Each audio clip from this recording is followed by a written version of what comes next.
Hello, in this video I'm going to show you how to enable or disable the F12 boot key, which will let you enter one-time boot menu using F12 key on boot up of your ACER Predator 17.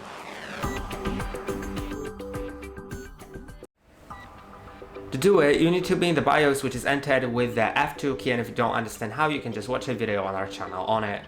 Once that's done, go to main, then find F12 boot menu and click on enter. Then you can set it to disabled and enable or enabled. If it's set to enabled, then if you're turning on your laptop, immediately after releasing the power button, you can start repeatedly pressing on the F12 key to choose the boot device you want to boot from.